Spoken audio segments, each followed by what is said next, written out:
বাংলাদেশ ২৪-এর গণ অভ্যুত্থানে দীর্ঘদিনের মিত্র শেখ হাসিনার পতনের পর থেকেই ভারতের সাথে বাংলাদেশের দ্বিপাক্ষিক সম্পর্কে শীতলতা শুরু হয়।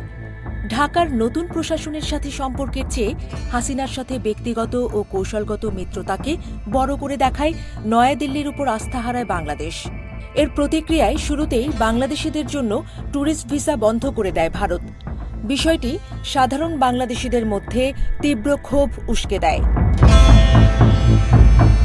এতদিন ভারত ভিসা বন্ধ রাখলেও উদারতা দেখিয়ে ভারতীয় পর্যটকদের ভিসা চালু রেখেছিল বাংলাদেশ।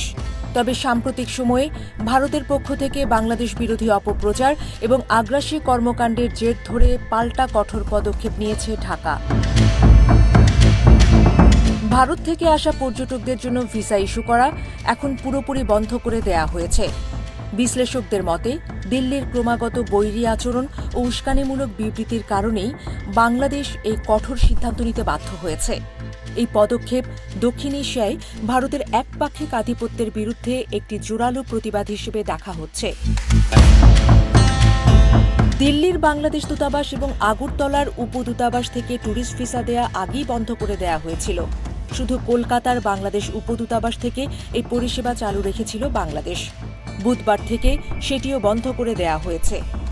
বাংলাদেশে ভারতীয়দের নিরাপত্তা সংক্রান্ত বিষয়ের কথা মাথায় রেখেই ঢাকা এই সিদ্ধান্ত নিয়েছে বলে জানা গেছে। ফলে আগামী ২ মাসে কোনো ভারতীয় পর্যটকের বাংলাদেশের ভিসা পাওয়ার কোনো সম্ভাবনা নেই বলে মনে করা হচ্ছে। এই বিষয়ে মুখ খুলতে চায়নি কলকাতার বাংলাদেশ উপদূতাবাস বা দিল্লির দূতাবাস। ভিসা দেয়া বন্ধ করার বিষয়ে বাংলাদেশের পক্ষ থেকেও কোনো বিবৃতিও প্রকাশ করা হয়নি।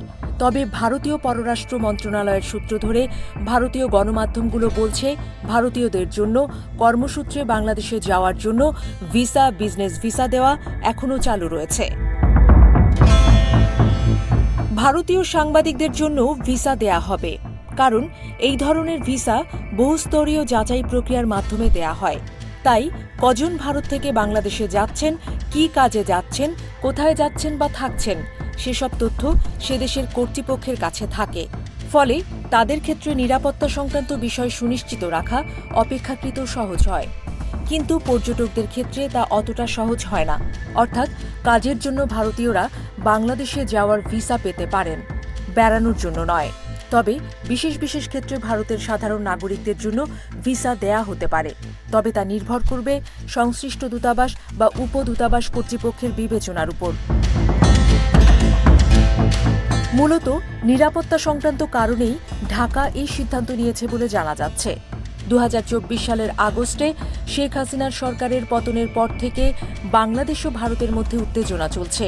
এমন পরিস্থিতিতে বাংলাদেশের সাধারণ ভারতীয় পর্যটকদের নিরাপত্তার কথা ভেবে ট্যুরিস্ট ভিসাও বন্ধ করেছে বাংলাদেশ।